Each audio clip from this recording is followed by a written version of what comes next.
सीतानगर गांव में एक मोनिका नाम की लड़की रहती थी। वो अपनी छोटी बहन पलक और अपनी माँ रमा देवी के साथ रहती थी।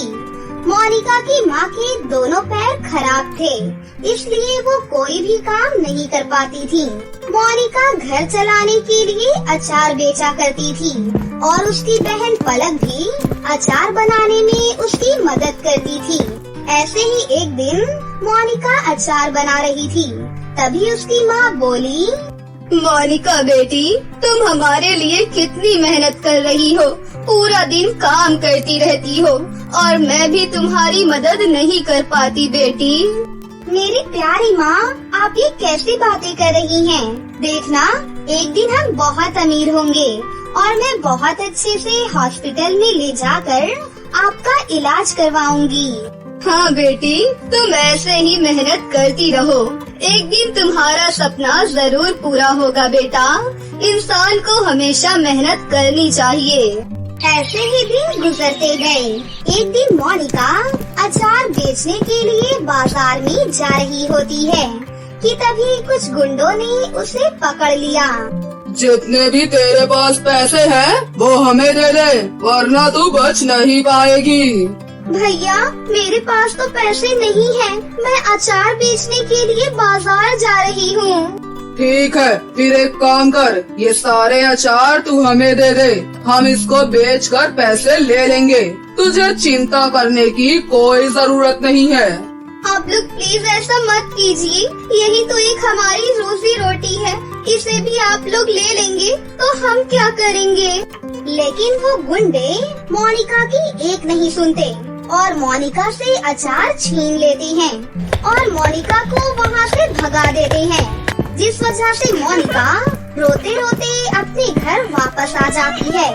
उसे रोता हुआ देखकर उसकी माँ उससे कहती है, बेटा, तू रो क्यों रही है? क्या हुआ तुझे बेटा? तब मोनिका अपनी माँ को वो सारी बात बताती है। ये सुनकर उसकी माँ कहती है, बेटी, तू अब रोना बंद कर। ऐसे बुरे लोग दुनिया में बहुत हैं, लेकिन हमेशा जीत अच्छाई की ही होती है। अपनी माँ की बात सुनकर मोनिका खुश हो जाती है। अगले दिन मोनिका फिर से अचार बनाकर बाजार में बेचने जाती है और वो अचार बेचना शुरू कर देती है। ऐसे ही कुछ दिन बीत जाते हैं। एक दिन मोनिका बाजार में अचार बेच रही होती है, तभी कुछ लड़कियाँ उसके पास आईं। मैडम, आप लोगों को अचार चाहिए क्या? मेरे पास घर के बनाए हुए तरह तरह के अचार हैं। लेकिन उससे पहले हमें अचार चखना है। ठीक है मैडम, आप चख कर देख लीजिए, जो आपको अच्छा लगे आप वही ले लीजिएगा। इतना कहने के बाद वो लोग अचार खाने लगती हैं। तभी मोनिका बोली, मैडम, अब मेरे पास ज्यादा अचार नहीं बचे हैं, आप नींबू का अचार ले जा सकती हैं। ये अचार आपको बहुत अच्छा लगेगा। लेकिन वो लोग अचार खाती ही जाती हैं और सारा अचार खाकर खत्म कर देती हैं। ये देखकर मोनिका कहती है, आप लोगों ने तो मेरा पूरा अचार खा लिया, अब आप मेरे अचार के पैसे दीजिए। हमने तो पहले ही कहा था, अगर हमें अचार अच्छा लगेगा तो ही हम खरीदेंगे, लेकिन हमें तेरे बनाए हुए अचार अच्छे नहीं लगे, इसलिए हम तेरे पैसे नहीं देंगे। ये तो बहुत गलत बात है, आप लोग प्लीज मेरे साथ ऐसा मत कीजिए। मोनिका उन लोगों से पैसे मांगती है, लेकिन वो लोग उसके पैसे नहीं देती और मोनिका के साथ बदतमीजी करने लगती हैं। उनमें से एक लड़की मोनिका को धक्का देकर नीचे गिरा देती है। मोनिका नीचे गिरकर जोर जोर से रोने लगती है। तभी वहाँ से एक जादूगरनी जा रही थी। जादूगरनी ने उन लड़कियों को मोनिका को परेशान करते हुए देख लिया, जिस पर वो उनके पास आई और बोली, तुम सब इस गरीब लड़की को क्यों परेशान कर रही हो? इस पर इतना जुल्म क्यों कर रही हो? तुम कौन होती हो हमें ज्ञान देने वाली? जाओ, जाकर अपना काम करो। मैंने कहा यहाँ से चली जाओ, वरना तुम्हारे साथ बहुत बुरा होगा। रुक जा, अभी बताती हूँ तुझको। जैसे ही वो लड़कियाँ जादूगरनी के पास बढ़ने लगती हैं, तभी जादूगरनी अपनी जादुई छड़ी से उन लड़कियों के हाथ गायब कर देती है। अरे हमारे हाथ, ये क्या कर दिया? अब हम क्या करेंगे? आज से 1 महीने तक तुम्हारे हाथ गायब रहेंगे और अब से तुम किसी को भी परेशान करने से पहले 100 बार जरूर सोचोगी। ऐसा सुनकर वो लड़कियाँ वहाँ से भाग जाती हैं। फिर जादूगरनी ने मोनिका को जमीन से उठाया। क्या हुआ बेटी? वो लोग तो चली गयी, अब तुम क्यों रो रही हो? उन लोगों ने मेरा सारा अचार खा लिया और अगर आज मैं घर पर पैसे लेकर नहीं गई तो मेरे घर वाले क्या खाएंगे? बेटी तुम फिक्र मत करो, मैं तुम्हारी मदद करूँगी। इतना कहकर जादूगरनी ने फिर से अपनी जादू की छड़ी घुमाई और मोनिका से बोली, जाओ बेटी, तुम अब अपने घर चली जाओ और घर जाकर देखना तुम्हारी सारी परेशानियाँ दूर हो गई होंगी। जादूगरनी की बात सुनकर मोनिका अपने घर चली जाती है और घर में जाकर देखती है कि उसके घर के पीछे एक जादुई फूलों का घर है। ये देखकर मोनिका खुश हो गई और अपनी माँ और अपनी बहन को लेकर उस घर में चली गई। और जैसे ही उसकी माँ उस घर में गई तो वो अपने पैरों पर खड़ी हो गई। बेटी ये तो चमत्कार है, इस घर में आते ही मेरे पैर बिल्कुल ठीक हो गए, अब मैं चल फिर भी सकती हूँ और इस घर में तो इतने सारे सोने के सिक्के और पैसे भी हैं। हाँ माँ, अब से हम इसी घर में रहेंगे और अब हमें किसी भी चीज की कोई कमी नहीं पड़ेगी। उस जादुई फूलों के घर से मोनिका को बहुत सारे सोने के सिक्के और पैसे भी मिलते हैं। वो लोग अब बहुत ज्यादा अमीर हो चुकी थी और बहुत ही अच्छे से अपनी जिंदगी जीने लगी। लेकिन उन गुंडों को मोनिका के घर के बारे में पता चल गया। अरे मैंने देखा कि उस दिन हमें जो लड़की मिली थी वो तो बहुत ज्यादा अमीर हो गई है और उसके घर में बहुत सारा सोना चांदी रखा हुआ है। हम एक काम करते हैं, जब वो लोग घर पर नहीं होंगे तब हम उसके घर पर जाकर सारा सोना चांदी चुरा लेंगे। जब अगले दिन मोनिका और उसके घर वाले बाहर गए तो तब वो गुंडे मोनिका के जादुई फूलों के घर में सोने और चांदी को चुराने आते हैं। जैसे ही वो लोग अंदर गए तो उन्हें एक आवाज सुनाई दी। तुम लोगों की इतनी हिम्मत, तुम यहाँ पर चोरी करने आए हो? अब देखो मैं तुम्हारा क्या हाल करता हूँ। इतना कहते ही उन गुंडों के ऊपर बहुत सारे पत्थर बरसने लगे। ये देखकर वो गुंडे बहुत डर गए। अरे बाप रे, ये घर तो बहुत ही खतरनाक है, अरे भागो यहाँ से। इतना कहते ही वो गुंडे वहाँ से डरकर भाग जाते हैं। वो गुंडे अगले दिन मोनिका के पास आकर उससे माफी भी मांग लेते हैं। फिर मोनिका ने भी उन लोगों को माफ कर दिया। उस दिन के बाद से मोनिका उस जादुई फूलों के घर की मदद से गरीब लोगों की मदद भी किया करती थी और उसके आशीर्वाद की वजह से अपने परिवार के साथ हंसी खुशी से रहने लगी। बहुत समय पहले की बात है, किशोरपुर नामक गांव में टीना और मीना नाम की 2 सहेलियां रहती थी। एक बार मीना पानी लेने के लिए जंगल के एक कुएं के पास जा रही थी। तभी उसे एक नदी दिखाई देती है, तो वो वहाँ रुक जाती है और कहती है, अरे अचानक से ये नदी यहाँ कैसे आ गई? मैंने तो पहले कभी ये नदी नहीं देखी। इसका पानी कितना साफ है, क्यों ना आज मैं इस नदी से पानी ले जाऊं। मीना जैसे ही नदी के करीब जाती है, वो नदी मीना को अपनी तरफ खींच लेती है और घर में उसकी सहेली टीना उसका इंतजार कर रही होती है। ये मीना कहाँ रह गई? उसने पानी लाने में कितना वक्त लगा दिया। कहीं वो किसी मुसीबत में तो नहीं फंस गई। मुझे जाकर उसे ढूंढना चाहिए। ये कहकर टीना मीना को ढूंढने के लिए जंगल की तरफ जाने लगती है। जंगल में पहुंचकर टीना को मीना का घड़ा दिखाई देता है। अरे, ये घड़ा तो मीना का है, पर मीना कहाँ है? वो अचानक से कहाँ चली गई? टीना ये सोच ही रही होती है कि वहाँ पड़ा एक पत्थर बोलने लगता है। सुनो टीना, मीना को मायावी नदी ने खा लिया है। अब मीना कभी वापस नहीं आ पाएगी। इस जंगल में हर साल एक मायावी नदी आती है और जो भी उसके पास जाता है वो उसका शिकार करके वापस चली जाती है। क्या मीना को मायावी नदी ने खा लिया? अब क्या होगा? मुझे अपनी सहेली को वापस लाना है। प्लीज मुझे बताओ, मैं मीना को कैसे बचाऊं? मुझे कैसे भी करके मीना को उस नदी से निकालना ही होगा। एक रास्ता है मीना को वापस लाने का। आज रात में यहाँ से दूसरी नदी जाएगी, सुनहरी नदी। अगर तुम उस नदी को सोने और चांदी के दोनों घड़े दे दोगी तो वो तुम्हारी सहेली को वापस कर देगी। पर मुझे वो घड़े कहाँ से मिलेंगे? उन घड़ों के लिए मुझे क्या करना होगा? पहला घड़ा तुम्हें इस जंगल की परी के पास मिलेगा और दूसरा घड़ा तुम्हें इस जंगल की बुरी जादूगरनी के पास मिलेगा। अगर वो घड़ा लाने में तुम कामयाब होती हो तो तुम अपनी सहेली को बचा लोगी। मैं वो घड़े कैसे भी करके लेकर आऊंगी।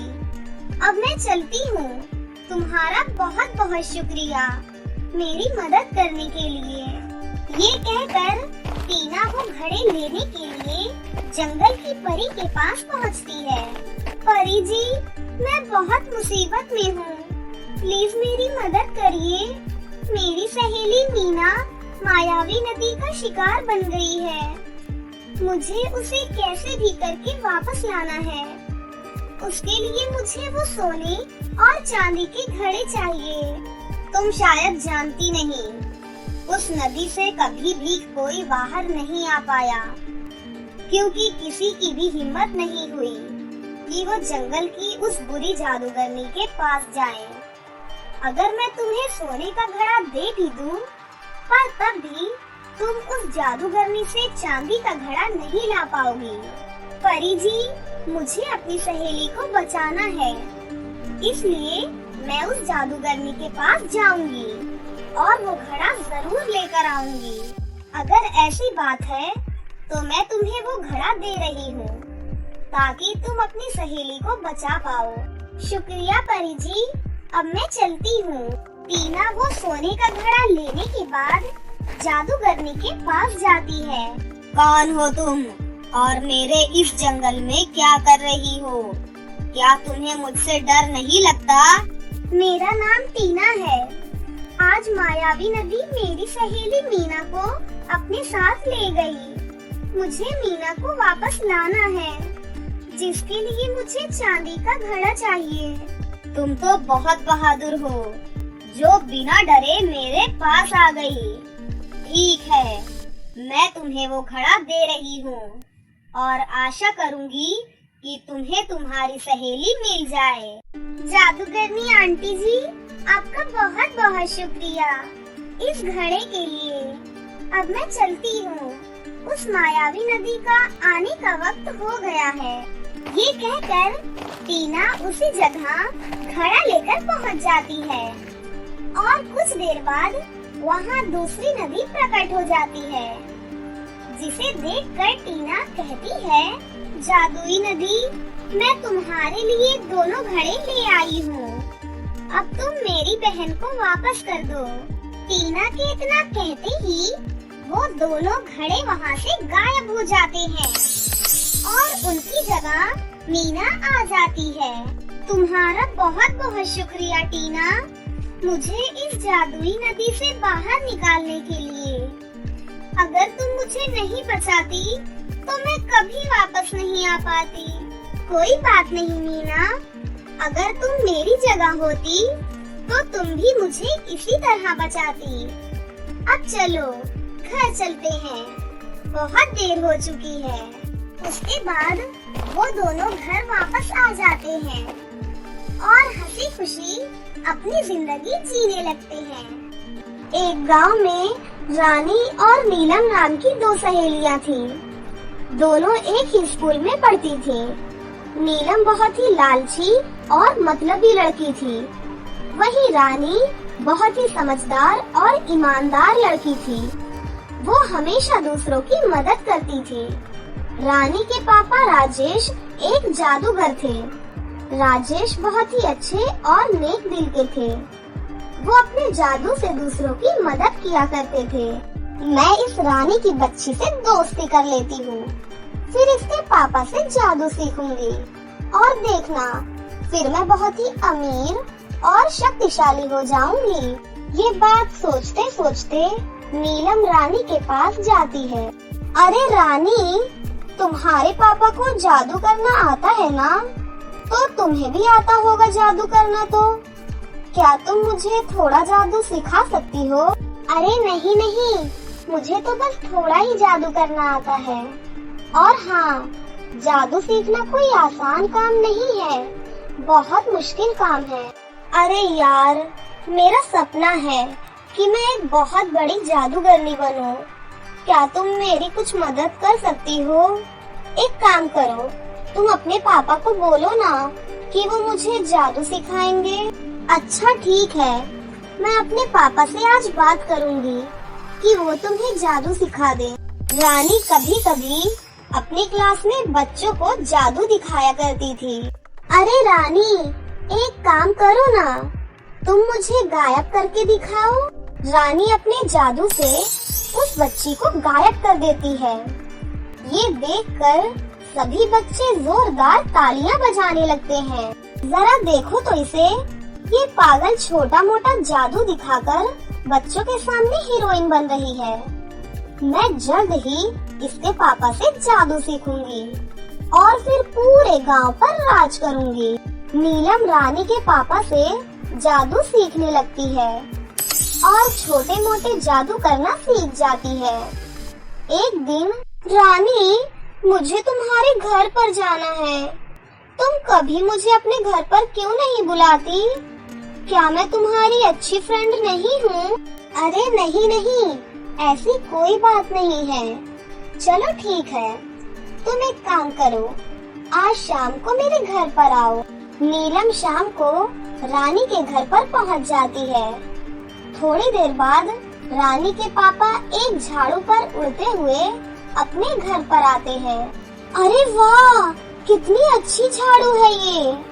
मुझे भी झाड़ू पर एक बार बैठकर उड़ना है।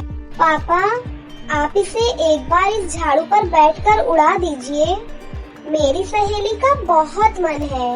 राजेश नीलम को जादुई झाड़ू पर बैठाकर उड़ाने लगते हैं। अगले दिन वो फिर से रानी के घर पर पहुंच जाती है। वो देखती है कि रानी के मम्मी पापा आज घर पर नहीं थे। अरे वाह, ये तो बिल्कुल सही मौका है। मैं इस रानी की बच्ची को पटा लेती हूँ और इसकी जादुई झाड़ू पर घूम कर आती हूँ। अरे रानी, तुम मेरी सबसे अच्छी दोस्त हो ना? क्या तुम मुझे एक बार फिर से उस झाड़ू पर उड़ा सकती हो? अरे नहीं नहीं, मेरे पापा आएंगे, मैं तब उनसे बोलकर तुम्हें फिर से उड़वा दूंगी। मैंने ये झाड़ू कभी नहीं उड़ाई है। मैं सब समझ गई हूँ, तुम मेरी दोस्त हो ही नहीं। तुम मुझे एक बार अपने झाड़ू पर भी नहीं उड़ा सकती। देखो, तुम गुस्सा मत करो। अच्छा ठीक है, मैं कोशिश करती हूँ। उसके बाद जादुई झाड़ू पर बैठकर रानी नीलम को उड़ाने लगती है। चलते चलते वो दोनों सहेलियां एक पहाड़ी पर पहुंच जाती हैं। वहां वो देखती हैं कि उनके सामने एक सोने और चांदी के घर बने हुए थे। चलो नीलम, पापा के आने का समय हो गया है। अगर उन्होंने हमें झाड़ू के साथ देख लिया तो वो बहुत गुस्सा होंगे। अरे चलते हैं ना, इतनी भी क्या जल्दी है। एक बार मुझे इस सोने और चांदी के घर को तो देखने दो। नीलम जिद करके जादुई घर के अंदर चली जाती है। वो दोनों देखते हैं कि सोने वाले घर में बहुत सारे सोने के सिक्के थे और चांदी वाले घर में बहुत सारे हीरे रखे हुए थे। ये देखकर नीलम के मन में लालच आ जाता है। अरे रानी, यहाँ पर कोई भी नहीं है। यार चलो जल्दी करो, हम थोड़े से हीरे उठा लेते हैं। अरे ये तुम क्या बोल रही हो? हमें किसी की भी चीजें ऐसे नहीं उठानी चाहिए। तुम मेरी मानो और चलो यहाँ से। रानी नीलम को अपने साथ ले जाती है, लेकिन नीलम के मन में अभी भी धन दौलत का लालच भरा हुआ था। ये लड़की तो बिल्कुल पागल है। मुझे कैसे भी करके वो हीरे और सोने के सिक्के उठाने ही होंगे, फिर मैं दुनिया की सबसे अमीर लड़की बन जाऊंगी। एक दिन नीलम चुपके से रानी के घर पर जाती है और उसकी जादुई झाड़ू को चुरा लेती है। उस जादुई झाड़ू पर बैठकर वो सीधा उसी पहाड़ी पर पहुंच जाती है। वो सोने वाले घर से बहुत सारे सोने के सिक्के उठा लेती है और चांदी वाले घर से बहुत सारे हीरे उठा लेती है। वो सारी धन दौलत उठाकर वापस अपने घर पहुंच जाती है। तभी वहाँ पर रानी आती है और अपनी जादुई झाड़ू उसके पास देख लेती है। रानी नीलम को एक जोरदार थप्पड़ मारती है। चोर कहीं की, तेरी हिम्मत कैसे हुई कि तू मेरी जादुई झाड़ू उठाकर ले आए? मेरे पापा कब से परेशान हो रहे हैं, तुझे शर्म आनी चाहिए। बदले में नीलम रानी को 2 थप्पड़ लगाती है। अरे मामूली सी घटिया जादूगरनी, मेरे सामने ज्यादा जुबान मत चला। ये पकड़ अपनी सड़ी सी झाड़ू और निकल जा यहाँ से। नीलम धक्के मारकर रानी को घर से बाहर निकाल देती है। दोस्तों, वो सोने और चांदी का घर भैरव और बेताल नाम के 2 भूतों का था। वो दोनों भूत अपने घर में आते हैं।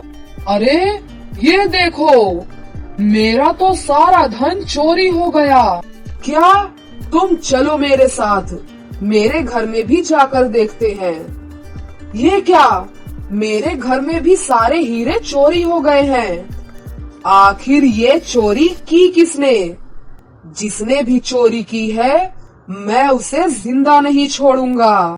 दोनों भाई अपने जादुई गोले में नीलम को चोरी करते हुए देख लेते हैं। अच्छा, तो ये है वो चोर। चलो इसको अब सबक सिखाते हैं। दोनों भूत भाई नीलम के घर पहुंच जाते हैं।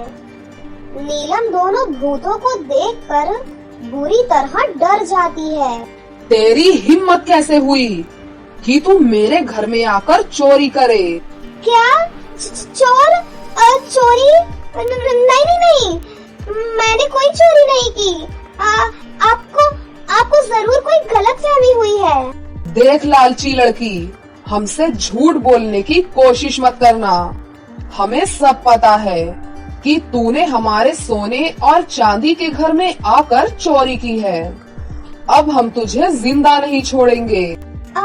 नहीं, मैंने सच में कोई चोरी नहीं की। वो तो हाँ, वो तो मेरी दोस्त रानी ने की थी। अरे मैंने उसे बहुत मना किया था, लेकिन वो मानी ही नहीं और सारा धन लेकर उसने अपने घर में छुपा दिया। आप मेरी मानो और सीधा उसके घर में जाओ और जाकर उसे पकड़ लो। मुझे माफ कर दो, मैंने सच में कोई चोरी नहीं की है। दोनों भूत जोर जोर से हंसने लग जाते हैं। तूने हमें बेवकूफ समझा है क्या? हमें सब पता है कि असली चोर कोई और नहीं बल्कि तू खुद है। अरे लालची लड़की, हमने जानबूझकर अपने सोने और चांदी वाले घर में इतना धन रखा हुआ है ताकि तेरे जैसे लालची लोग हमारे घर में आए और हम उन्हें पकड़कर हमेशा के लिए अपना गुलाम बना सके। दोनों भाई नीलम को बहुत मारते हैं और उसे पकड़कर अपने साथ ले जाते हैं और सोने वाले घर के अंदर उसे कैद कर देते हैं। एक दिन रानी और उसके पापा उसी पहाड़ी पर घूमने जाते हैं कि तभी सोने वाले घर से नीलम के रोने की आवाज सुनाई देती है। अरे पापा, ये तो नीलम की आवाज है। पापा, लगता है वो किसी परेशानी में है। चलिए पापा, हमें उसकी रक्षा करनी चाहिए। दोनों बाप बेटी सोने वाले घर के पास जाते हैं कि तभी वहाँ पर वो दोनों भूत भाई प्रकट हो जाते हैं। ठहरो, तुम इस घर के अंदर नहीं जा सकती। देखो, इस घर में मेरी दोस्त है, मुझे उसे बचाना है। हाँ तो ठीक है, अगर तुम मेरे सोने वाले घर में जाओगी तो तुम्हें बहुत सारी धन दौलत मिलेगी जिससे तुम अपनी आगे की जिंदगी खुशी खुशी बिता सकती हो। और अगर तुम मेरे चांदी वाले घर में आती हो तो मैं तुम्हें तुम्हारी दोस्त लौटा दूंगा। मुझे धन दौलत की कोई जरूरत नहीं है, मुझे बस अपनी सहेली को बचाना है, इसीलिए मैं चांदी वाले घर में जाऊंगी। रानी चांदी वाले घर के अंदर चली जाती है। तभी वहाँ पर दोनों भूत फिर से प्रकट हो जाते हैं। तुम बहुत ही अच्छी और नेक दिल की लड़की हो। तुमने धन दौलत का लालच बिल्कुल भी नहीं किया और अपनी दोस्त को बचाने के लिए यहाँ तक चली आई। दोनों भूत अपने जादू से नीलम को प्रकट करते हैं। देख लालची लड़की, आज हम तुझे तेरी दोस्त की वजह से छोड़ रहे हैं, लेकिन अगर आगे से तूने फिर से लालच किया तो तुझे अगली बार इससे भी बढ़िया सजा मिलेगी। नहीं नहीं, मुझे माफ कर दो, मैं आगे से सच में लालच नहीं करूंगी। उसके बाद रानी और उसके पापा अपने जादुई झाड़ू पर बैठकर नीलम को अपने घर ले जाते हैं। रानी, मुझे माफ कर दो, मैंने तुम्हारे साथ हमेशा गलत किया, लेकिन तुमने फिर भी मेरी जान बचाई। दोस्त, मुझे माफ कर दो। उसके बाद से नीलम और रानी दोबारा से अच्छी सहेलियां बन जाती हैं। तो दोस्तों, कैसी लगी आपको हमारी ये कहानी? अगर आपको हमारी कहानी अच्छी लगी हो तो इसे जरूर लाइक करें, साथ ही हमारे चैनल को सब्सक्राइब भी कर लें और बेल आइकन को दबाना ना भूलें। मिलते हैं अगली वीडियो में। धन्यवाद।